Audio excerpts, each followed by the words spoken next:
Rakaman ini menunjukkan wujud manusia yang tidak punya hati perut. Segala-galanya bermula dengan rakaman kemalangan ini.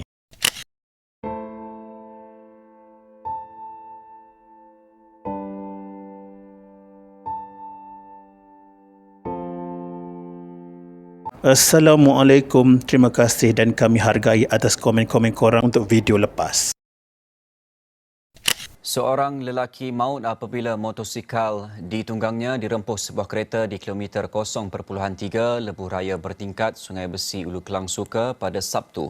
Ketua Polis Daerah Kajang, Asisten Komisioner Nazrun Abdul Yusof berkata, kemalangan pada pukul 5.56 petang itu menyebabkan mangsa berusia 24 tahun parah dan disahkan meninggal dunia di lokasi kejadian. Seorang lelaki maut apabila motosikal ditunggangnya dirempuh sebuah kereta di Lebuh Raya Bertingkat Sungai Besi Ulu Kelang Suk kemarin. Pada 22 Mac 2026, kira-kira jam 8.18 malam, satu laporan berita mula tular mengenai satu kemalangan maut yang berlaku di kilometer 3 Lebuh Raya Bertingkat, Sungai Besi Ulu Kelang, sekaligus mencetuskan perhatian ramai di media sosial kerana kejadian itu berlaku pada waktu orang ramai sedang pulang dari tempat kerja.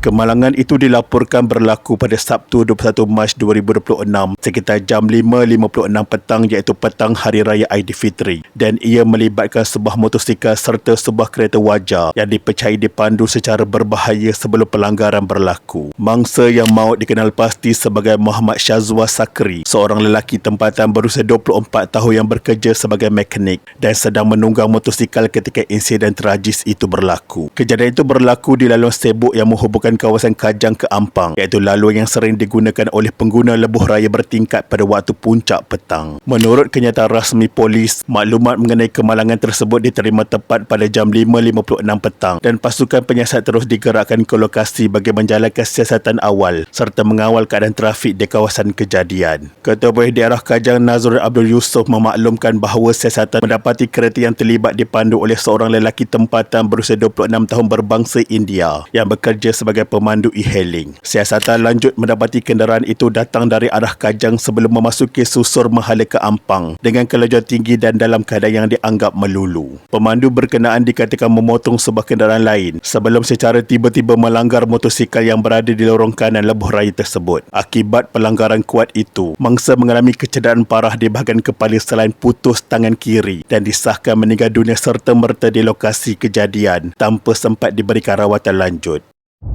Keadaan mangsa yang terbaring kaku di atas jalan turut dirakam oleh kamera papan pemuka sebuah kenderaan lain dan video berdurasi 1 minit 18 saat itu kemudiannya tular di media sosial dalam tempoh yang singkat. Rakaman tersebut memaparkan sebuah kereta berwarna biru yang dipandu secara berbahaya sebelum merempuh motosikal mangsa dari arah belakang sekaligus mencetuskan kemarahan orang ramai. Malah ada dakwaan yang tular mengatakan suspek yang sama telah terlibat dalam satu kemalangan di Semenyih pada hari yang sama, tetapi dakwaan itu tidak dapat dibuktikan dengan kukuh.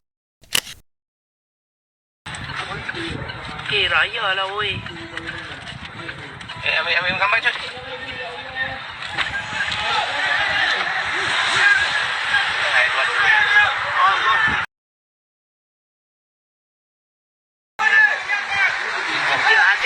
Susulan kejadian itu, pemandu kereta terbabit yang berusia 26 tahun telah ditahan oleh pihak polis bagi membantu siasatan sebelum dibebaskan dengan jaminan polis pada hari berikutnya. Siasatan awal mendedahkan suspek tidak berpuas hati apabila telah dihon oleh mangsa. Kes tersebut kini disiasat di bawah Seksyen 41-1 Akta Pengangkutan Jalan 1987 kerana memandu secara melulu sehingga menyebabkan kematian. Menurut pihak polis, jika disabitkan kesalahan, individu terbabit boleh dikenakan hukuman penjara antara 5 hingga 10 tahun serta denda antara RM20,000 hingga RM50,000.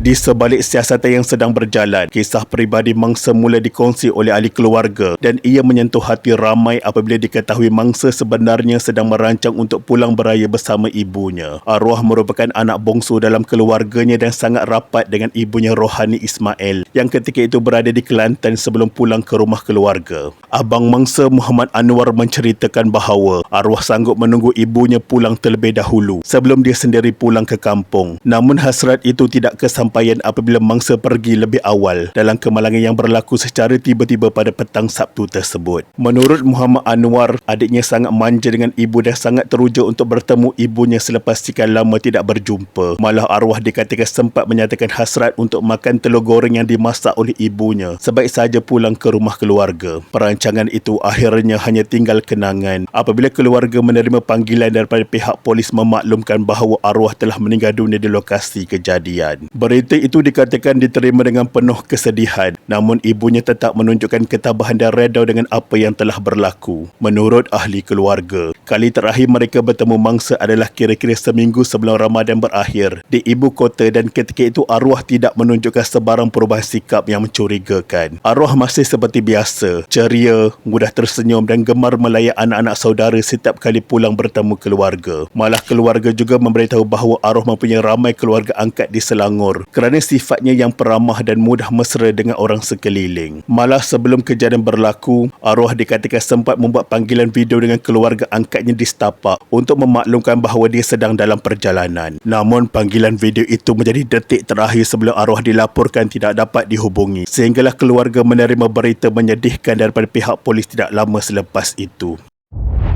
Menurut Muhammad Anwar, ibunya menerima berita tersebut dengan penuh sabar walaupun hati seorang ibu tetap hancur apabila kehilangan anak bongsu yang sangat disayanginya. Keluarga juga memaklumkan bahawa wajah arwah kelihatan sangat tenang ketika dilihat buat kali terakhir seolah-olah sedang tidur dan tidak menunjukkan kesan kesakitan. Di sebalik rasa redha itu, keluarga mangsa turut menuntut supaya siasatan dijalankan secara telus memandangkan rakaman kamera papan pemuka yang tular jelas menunjukkan bagaimana kemalangan tersebut berlaku. Mereka berharap individu yang bertanggungjawab menerima hukuman setimpal sekiranya didapati bersalah kerana kemalangan itu telah meragut nyawa seorang pemuda yang masih mempunyai masa depan panjang. Jenazah Muhammad Syazwa kemudiannya dibawa pulang ke kampung halaman di Fedah Lepah Utara. Selepas proses bedah siasat selesai dijalankan, suasana pilu menyelubungi kawasan tanah perkuburan apabila ahli keluarga serta penduduk setempat hadir untuk memberikan penghormatan terakhir kepada arwah. Jenazah mangsa selamat dikebumikan pada Ahad di tanah perkuburan Islam Fedah Lepah Utara 2 dengan kehadiran ramai ahli keluarga serta rakan-rakan terdekat. Kejam. Ya, memang kejam. Kes ini bukan lagi kecoa yang memandu, tetapi jelas banyak mata mengatakan ianya satu pembunuhan. Apa kejadahnya polis lepaskan suspek setelah sehari ditahan? Ini kes melibatkan nyawa manusia. Apa kebuta pihak polis masa tengok rakaman tu? Memang polis nampak macam cuai ke? Kau, aku, mereka, kami semua jelas nampak. Ia memang disengajakan. Sebagai ahli keluarga mangsa dapat menuntut keadilan yang sewajarnya dan kami mendoakan arwah diampuni segala dosanya dan ditempatkan dalam kalangan orang-orang beriman. Salam takziah. Al-Fatihah.